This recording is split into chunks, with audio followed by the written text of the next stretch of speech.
Hey everyone. सो आज जो materia Medica start कर रहे हैं, आई नो बहुत दिन हो गया वीडियोस अपलोड किए, सो अब से मैं कंसिस्टेंट रहूँगी। सबसे पहले हम ए अल्फ़ाबेट से शुरू करेंगे, उसमें भी हम आज एकोनाइट के बारे में बात करेंगे, एकोनिटम नेपेलस। ये बहुत इंपॉर्टेंट रेमेडी है एंड इसके बारे में हम डेप्थ में जानेंगे, introduction, drug power, class, source, everything. So let's start. तो एकोनिटम नेपेलस, इसके बारे में अगर हम बेसिक देखें तो सबसे पहले हम देखेंगे इसका कॉमन नेम, फैमिली। ओके, सो अगर मैं कॉमन नेम का बात करूं तो इसका कॉमन नेम है मॉन्क्सहुड एंड वुल्फबेन।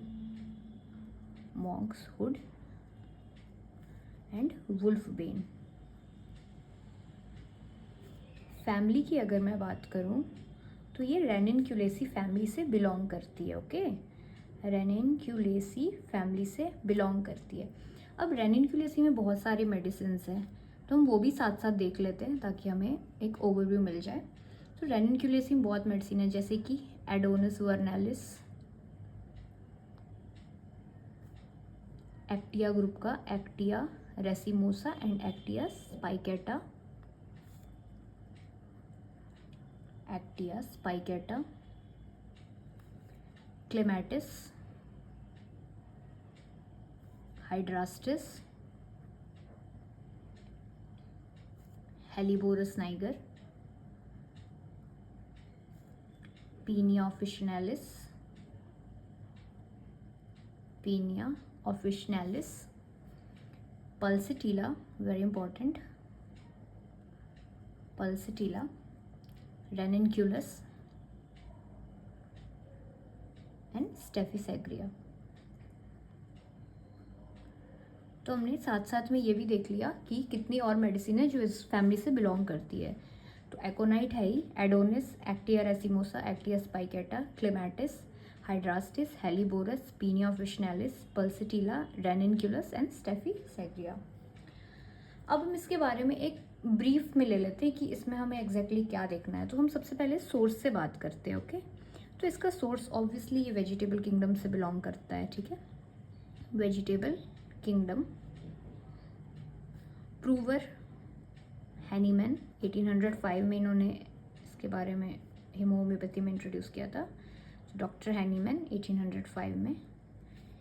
ओके, अगर मैं ड्यूरेशन ऑफ एक्शन का बात करूं तो क्योंकि एक्यूट रेमेडी है तो इसका ड्यूरेशन ऑफ एक्शन वही 6 आवर टू 2 डेज है।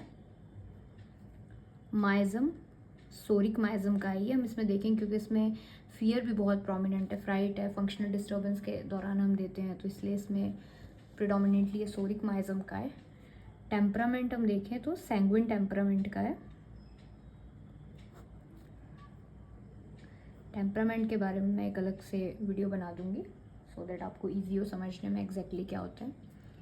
थर्मल रिएक्शन का बात करें तो ये ना हॉट होता है ना चिली पेशेंट होता है, बट ये है कि इसको हम हॉट कंसीडर करते हैं। ओके, तो neither hot not chilly, neither hot not chilly, but हम इसको हॉट ही कंसीडर करते हैं। ओके, अब अगर मैं बात करूँ इसकी क्लास की तो ये क्लास 3rd से बिलोंग करता है एंड इसका ड्रग पावर जो है 1/6 है। तो ये हमने एक बेसिक देख लिया जो कि एक पूरा ओवरव्यू है। अब हम इसका इंट्रोडक्शन से स्टार्ट करते हैं। ठीक है, ये जो है ये स्टार्टिंग के ये सारी मेन पॉइंट्स हैं, ये अगर आप ध्यान दोगे तो आपको एक ओवरव्यू मिल जाएगा। अब मैं इंट्रोडक्शन से बात करती हूँ। इंट्रोडक्शन में अगर मैं एकोनाइट का बात करूँ तो ये एक वर्ड से डिराइव हुआ है, एकोनिस। एकोनिस एक सिटी थी एशिया में। अदर और कुछ डेरिवेटिव्स अगर हम देखें तो एकोनाइट में एक वर्ड है एकॉन। ठीक है, तो ये जो एकॉन है इसका मतलब होता है डार्ट। डार्ट जो तीर जो होता था उसमें जो आगे का पार्ट है, स्पाइक पार्ट। तो इसमें हम लोग यही चीज़ देख रहे हैं कि ये ना पहले टाइम में इसको पॉइजन के तौर पे यूज़ करते थे एकोनाइट को, डार्ट में। सो ये हो गया। अब अगर मैं ओरिजिन का बात करूँ तो एकोनाइट वर्ड जो है तो वो एक ग्रीक वर्ड से डेरिवेट किया हुआ है जिसका नाम है aconitum. Aconitum means without soil, without soil. अब विदाउट सॉइल से क्या मतलब है? इससे ये मतलब है कि ये जो प्लांट होता है वो स्टोनी सरफेस में ग्रो करता है, वो सॉइल में ग्रो नहीं करता है। एंड अगर मैं नेपेलस का बात करूँ, नेपेलस जो है वो लैटिन वर्ड से डिराइव हुआ है। नेपिलस, ये लैटिन वर्ड से डिराइव हुआ, इसका मतलब है लिटिल टर्निप। इसके जो रूट है उसको रेफर किया गया, उसकी शेप को रेफर किया गया है। तो हमने क्या देखा, ये ग्रीक और लैटिन वर्ड से डिराइव है। ग्रीक वर्ड में एकोनिटम मीन्स विदाउट सॉइल, ये स्टोनी सरफेस पे बनता है, एंड लैटिन वर्ड में नेपिलस। ओके, अब अगर मैं बात करूँ इसके मतलब प्रूवर की, तो इसको मेडिसिन में बहुत पहले इंट्रोड्यूस किया गया था, स्टॉर्च ने किया था। स्टॉर्च ने इन 1762 स्टॉर्च ने इसको इंट्रोड्यूस किया था, एंड ये भी एक फिजिशियन थे, बट हैनीमैन ने इसको होम्योपैथी में इंट्रोड्यूस किया था इन 1805 में, इसलिए इसके प्रूवर डॉक्टर हैनीमैन है। अब इसके एक्टिव प्रिंसिपल की बात करते हैं। तो एक्टिव प्रिंसिपल, इसमें जो चीफ एक्टिव प्रिंसिपल है वो है एल्कलॉइड एकोनिटीन। एल्केलॉइड एकोनिटीन, ये सब बहुत इंपॉर्टेंट पॉइंट है, आप ध्यान रखोगे तो आपको पूरा एक ओवरव्यू अच्छे से मिल जाएगा और मेडिसिन आपकी कभी इनकम्प्लीट नहीं रह जाएगी, आप हर तरह से इसको कंप्लीट करो। सो एक्टिव प्रिंसिपल का बात करें तो एल्कोलॉइड एकोनिटीन है इसका, और अदर भी है, और अदर एल्कोलॉइड भी है बाकी, और अदर एक्टिव प्रिंसिपल भी है जैसे बेंजाकोनिन, एकोनिन, एलाइड एल्कोलॉइड्स एक्सेट्रा। सो ये सब जो एक एसिड से कंबाइन होते हैं जिसको एकोनिटिक एसिड बोलते हैं, उसके बाद ये सब इसके कॉन्स्टिट्यूएंट है एकोनिटम नेपिलस के। अब इसके बेसिक कैरेक्टरिस्टिक की बात करते हैं जो कि क्रूड स्टेट में देखा जाता है। तो ये कलरलेस होता है, बट टेस्ट करो तो बिटर टेस्ट का होता है, ठीक है। कलरलेस होता है बट बिटर इन टेस्ट होता है। इसका जो फेटल डोज है वो 112 ग्राम्स है, वो भी रूट का। बट अगर हम इसके एक्टिव प्रिंसिपल का बात करें जो कि एकोनिटीन है, ये जो है इसका फेटल डोज कितना है, तो 4 to 6 मिलीग्राम है, ये सफिशिएंट होता है किल करने के लिए। सो इसका फेटल पीरियड का अगर बात करूँ तो आपको पता है कि ये एक्यूट रेमेडी है, जब इसका आप इंट्रोडक्शन देखोगे तो आपको इस चीज़ की मिलेगी जस्ट कि अच्छा ये ऐसे वर्क करता है। सो इसका भी फेटल पीरियड 3 to 6 आवर है, और इसको कार्डियक पॉइजन भी कंसीडर किया जाता है क्रूड स्टेट में, it is a cardiac poison. अब एकोनाइट की जो पॉइजनिंग होती है जब उसको क्रूड स्टेट में जो ले लेता है या फेटल डोज से पार ले लेता है, तो उसमें क्या देखा गया, तो जो विक्टिम होता है वो इमीडिएटली उसमें सिम्टम्स आने लगते हैं, इमीडिएटली एंड वायलेंटली आते हैं, बहुत ज़्यादा इमीडिएट होता है एंड वायलेंट होता है। और यही चीज़ हमने सेम चीज़ ड्यूरिंग ड्रग प्रूविंग देखी है कि जो पेशेंट होता है या जो प्रूवर होता है उसमें सिम्टम बहुत ज़्यादा जल्दी आते हैं, बहुत ज़्यादा वायलेंटली आते हैं और तुरंत चले भी जाते हैं, सेम मैनर में जैसे आते हैं वैसे चले भी जाते हैं। तो हमने ये चीज़ देखा हुआ है। अब डॉक्टर क्लार्क कुछ पॉइंट्स बताते हैं अबाउट एकोनाइट। डॉक्टर क्लार्क ने कुछ पॉइंट्स कहे थे, जैसे कि उन्होंने कहा था जो एकोनाइट है वो टर्मोइल इन सर्कुलेशन, वो सर्कुलेशन में बहुत ज़्यादा एक्ट करता है। टर्मोइल एकदम तहस नहस करना या वैसा कुछ, सो टर्मोइल इन सर्कुलेशन। और बेलाडोना के बारे में उन्होंने बोला था कि ये जो है टर्मोइल इन ब्रेन, ये ब्रेन में एक्ट करता है, ब्रेन में खलबली मचाना in short. So turmoil in brain. And अगर कैमोमिला का बात करें तो कैमोमिला टर्मोइल इन टेम्परामेंट, क्योंकि उसमें बहुत इरिटेबल होता है, हम पढ़ेंगे इसके बारे में भी, बाकी आप बेसिक जान ही रहे होगे अभी कि कैमोमिला के पेशेंट कैसे होते हैं, बहुत ज़्यादा इरिटेबल होता है। सो टर्मोइल इन टेम्परामेंट। तो हमने एक बेसिक देखा, अब हम इसके बारे में देखेंगे, इसके constitution, physical general, mental general etcetera. So अगर हम बात करें इसके कॉन्स्टिट्यूशन या कॉजेशन की, सबसे पहले हम इसके कॉजेशन की बात करेंगे कि क्या कॉज है, इसमें क्या प्रॉब्लम होती है जिसके कारण उसको धीरे धीरे प्रॉब्लम स्टार्ट होती है। तो हम कॉजेशन की बात करते हैं। कॉजेशन में सबसे इम्पॉर्टेंट फियर, फ्राइट, फियर होता है, फ्राइट होता है, फिर एक्साइटमेंट भी एक कारण है इसके प्रॉब्लम्स बढ़ने की, excitement, anger, exposure to dry cold wind, dry cold wind, shock, heat of the sun. तो ये सब जो है इसके कॉजेशन है। Heat of the sun, fear, fright हम देखेंगे इसमें पेशेंट में गाइडिंग सिम्टम में, जब हम पढ़ेंगे कि लड़की जो होती है या कोई भी है उसको फियर बहुत होता है, फ्राइट होता है, उस कारण उसका एमिनोरिया भी हो जाता है। सो हम ये सब चीज़ें पढ़ेंगे। अब अगर मैं कॉन्स्टिट्यूशन का बात करूँ तो इसका जो पेशेंट होता है वो रोबस्ट होता है, बहुत स्ट्रांग उसका होता है, ठीक है। इसका मतलब ये नहीं है कि स्ट्रांग लोग को कोई बीमारी नहीं होती है, उनको कोई अफेक्शन नहीं होता है। सो ये जो है it is adapted to young robust person, young होते हैं एंड रोबस्ट पर्सन होते हैं। उनका डार्क हेयर होते हैं, having dark hair and eyes with rigid muscle fibre, full of plethoric habit, who led sedentary lifestyle. So ये sedentary lifestyle वाले लोग होते हैं, ये सीडेंट्री लाइफस्टाइल वाले लोग होते हैं। तो इसके अपीयरेंस की हमने बात की। टेम्परामेंट मैंने बताया ही था कि सैंग्विन टेम्परामेंट का होता है। अगर मैं मेंटल जनरल का बात करूँ, जो कि बहुत इंपॉर्टेंट पॉइंट है, तो इसमें रेस्टलेसनेस बहुत ज़्यादा मार्क्ड है एंड फियर बहुत ज़्यादा मार्क्ड है। इसमें जो रेस्टलेसनेस है वो मेंटल रेस्टलेसनेस है, मेंटल रेस्टलेसनेस है, बहुत इंपॉर्टेंट पॉइंट है। इसमें जो रेस्टलेसनेस है वो मेंटल रेस्टलेसनेस है। अगर मैं बात करूँ सिर्फ फिजिकल रेस्टलेसनेस की, फिजिकल, तो वो रेस्टक्स में है। और अगर मैं बोथ की बात करूँ तो वो आर्सेनिक में है। Okay, so both physical and mental restlessness arsenic में है, फिजिकल रेस्टलेसनेस रेस्टक्स में है एंड मेंटल रेस्टलेसनेस एकोनाइट में है। तो हम कंपेयर भी करते जाएंगे। ओके, सो अगर मैं बात करूँ अब फियर की, ये मेंटल जनरल हमने देखा, अब मैं फियर की बात करती हूँ। इसमें फियर बहुत ज़्यादा मार्क्ड है and anxiety of mind with great nervous excitability. Okay, इसमें फियर ऑफ डेथ है, वो डेट एंड टाइम प्रिडिक्ट करता है, ये चीज़ तो हम अच्छे से जान रहे हैं। सो ये जो है आपका फियर ऑफ डेथ है, इसको predict date and time, predict date and time. Fear of darkness है, fear to go to crowded place, fear to cross a bridge street, fear of ghost, fear of death in pregnancy. तो ये सब है, इसको बहुत ज़्यादा fear है, हमने ये चीज़ देखा, इसमें मार्क्ड फियर है।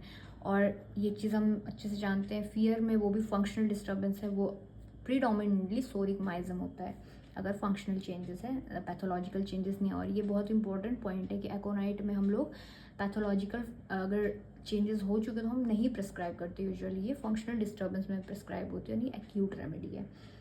सो अगर हम बात करते हैं, इसमें एक और लाइन थी कि म्यूज़िक इज़ अनबियरेबल, वो उसको बहुत ज़्यादा सैड करता है, उसको किसी तरह का म्यूज़िक नहीं पसंद है, कन्फ्यूजन होता है। अगर हम बात करें की नोट की, तो इसमें टेंशन जो है वो इसका की नोट है, इसमें एक्सट्रीम टेंशन है, एक्सट्रीम टेंशन है। तो हमने मेंटल जनरल की बात की।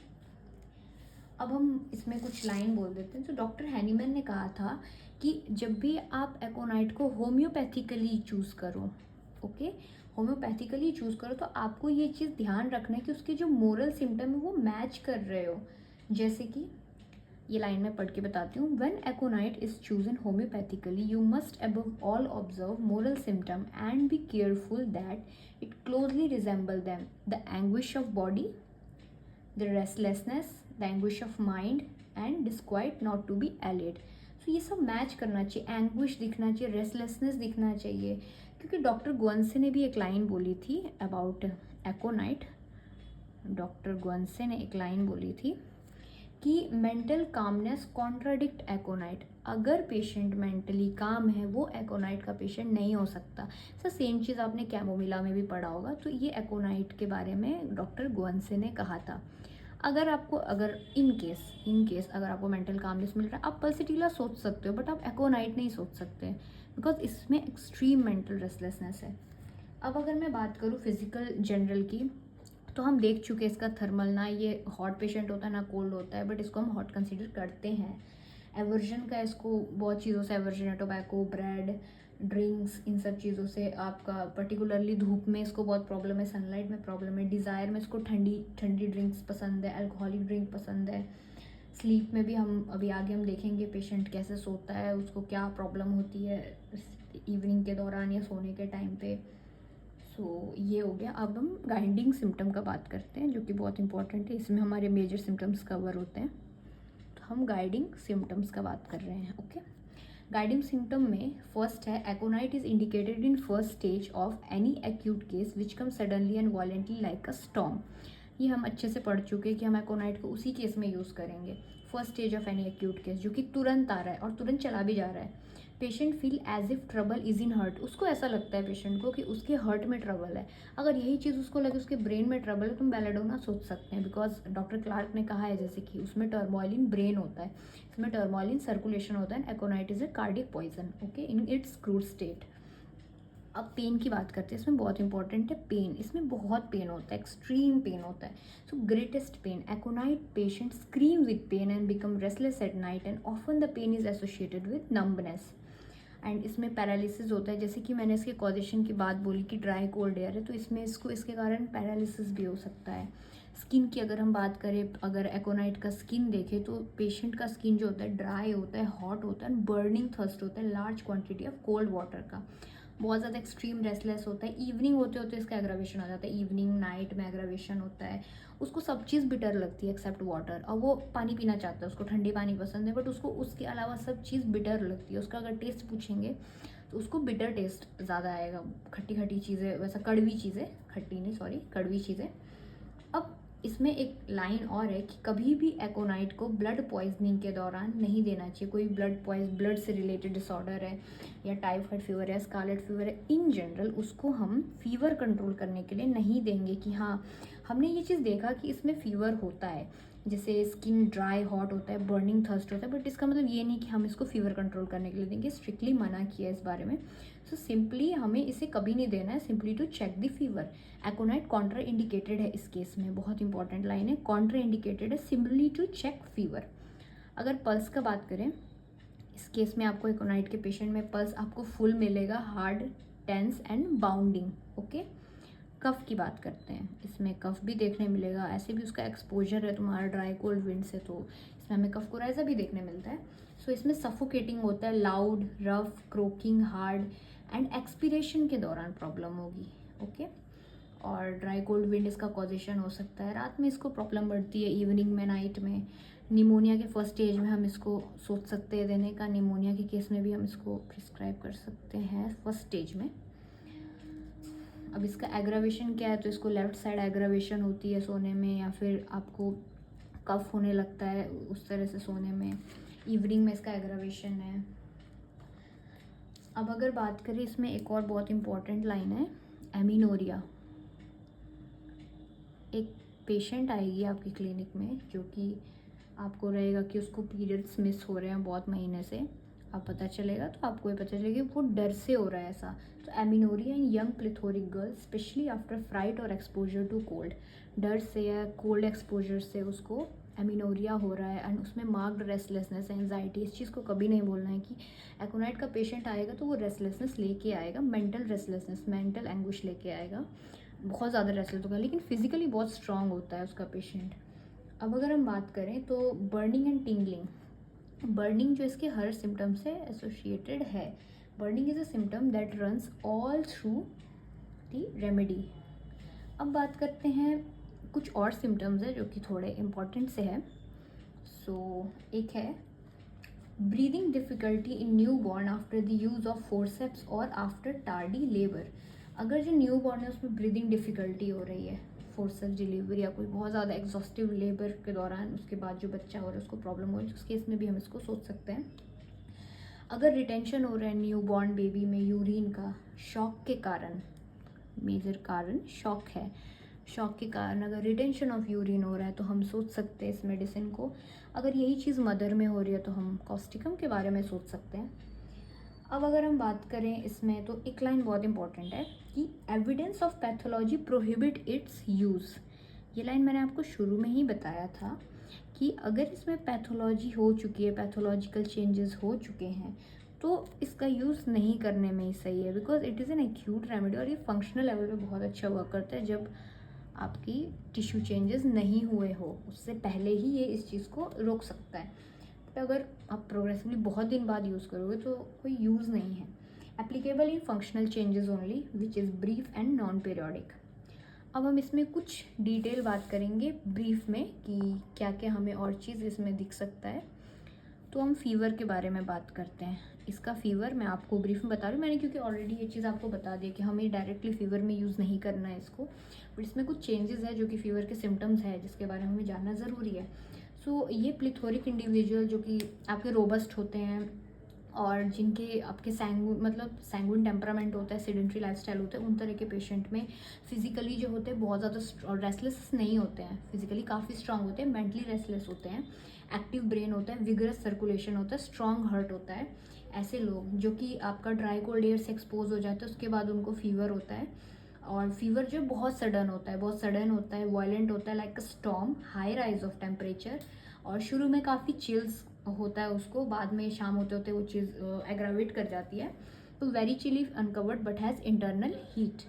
अगर हम बात करें फेस का, तो फेस जो अल्टरनेटली रेड और पेल होता रहता है, और अगर वो लेटा रहता है रिकम्बेंट पोजीशन में, तो अगर वो रिकम्बेंट पोजीशन में होता है, फिर जब वो उठता है तो वो डेथली पेल हो जाता है वो। तो ये भी एक लाइन है कि अब on rising from a recumbent position the face become deathly pale और he become faint and falls and he fear to rise again. अब एक बार जब गिर जाता है वो, इतनी वीकनेस हो जाती है, अगर गिर जाता है तो वो दोबारा उठना नहीं चाहता है। And the countenance is expressive of fear, उसके चेहरे पे दिख रहा होता है डर, उसको बहुत तरह का डर होता है, उसको डर होता है कि वो जल्दी मर जाएगा, और ये जो फीवर है वो इतना सीवियर है कि अगर इसको ठीक नहीं किया गया तो वो सर्वाइव नहीं कर पाएगा, और वो अपना डेट टाइम प्रिडिक्ट करने लगता है कि मैं अब मरूंगा, कल मरूंगा, ऐसे करके। अब इसमें और क्या क्या है फीवर के साथ, तो इसमें बहुत ज़्यादा स्वेटिंग होती है, स्पेशली जिस पार्ट में वो सोया रहता है उसमें, और इसको स्वेटिंग से आराम है, रिलीव है। बर्निंग थर्स्ट है, large quantity of cold water का, और मैंने बताया था इसका जो टेस्ट है वो बिटर टेस्ट होता है माउथ में, काफ़ी फियर होता है, इंटेंस रेस्टलेसनेस होता है, और एग्रावेशन शाम होते होते या सोने के दौरान इसको एग्रावेशन होती है। जीआई डिस्टर्बेंस का बात करें तो आपका वही म्यूकस मेम्ब्रेन पे एक्ट करता है, तो कैटेरल इन्फ्लामेशन जो भी है उस पर ही अच्छा वर्क करेगा एकोनाइट। डायरिया में अच्छा करेगा अगर समर वेदर में डायरिया हो रही है तो। अब इसमें दो तरह के सिम्टम हमने देखे, आपने रिपर्टरी पढ़ा होगा या आपने ऐसे ऑर्गेनन में जब सिम्टम्स के बारे में पढ़ा होगा तो आपने डॉक्टर गार्थबोरिक का सिम्टम क्लासिफिकेशन देखा होगा। उन्होंने दो टाइप से सिम्टम डिवाइड किए हैं, basic symptom and determinative symptom. Basic symptom जो कि बेसिक है, कॉमन है, just like common symptom. Determinative जो कि पिक्यूलियर कैरेक्टरिस्टिक सिम्टम्स है। तो ये तो अपने आप में एक लेक्चर है, बट एक बेसिक मैंने बता दिया बेसिक सिम्टम और डिटर्मिनेटिव सिम्टम में। बेसिक सिम्टम क्या है, फियर ऑफ डेथ है, बहुत में देखा जाता है, काफ़ी कॉमन है। इसमें डिटर्मिनेटिव सिम्टम क्या है, ये अपना प्रिडिक्ट करता है, डे आर सब प्रिडिक्ट करता है कि कौन से दिन मरेगा, कितने बजे मरेगा। इसमें रेस्टलेसनेस है, बेसिक सिम्टम रेस्टलेसनेस बहुत कॉमन सिम्टम है। इसमें रेस्टलेसनेस है और पेशेंट मूव करेगा उसी में, मैंने बताया था फिजिकली काफ़ी स्ट्रांग होता है, तो पेशेंट जो है वो मूव करेगा एक प्लेस से दूसरे प्लेस में, मतलब घूमता रहेगा, इधर से उधर करता रहेगा, टॉसिंग इन एगोनी, मतलब तड़प रहा है लेकिन टॉस कर रहा है इधर से उधर।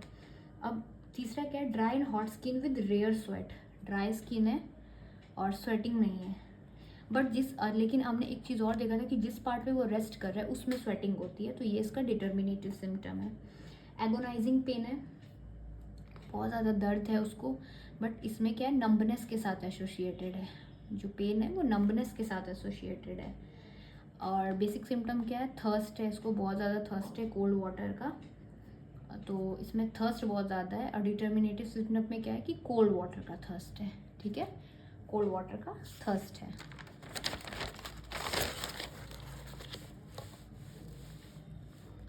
अब अगला हम बात करते हैं इसके कुछ, हम अगर कंपैरिजन देखें एकोनाइट और बेलाडोना का देख लेते हैं पहले।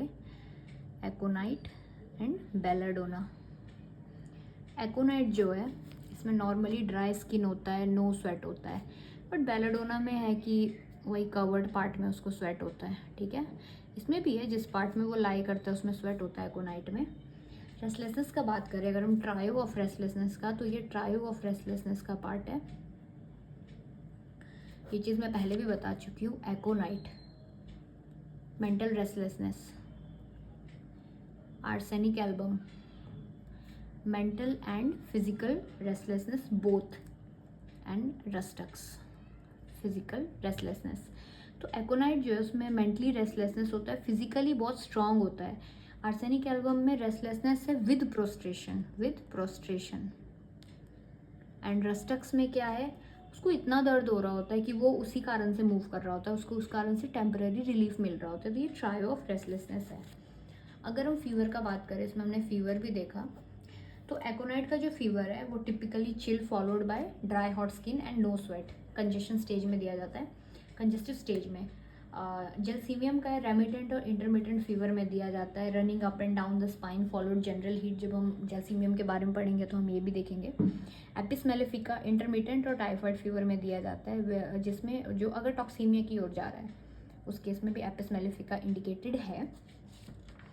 अगर हम और देखें पेन के बारे में, अगर हम देखें तो पेन में भी हम 3 चीज़ देखेंगे, एकोनाइट, कॉफिया,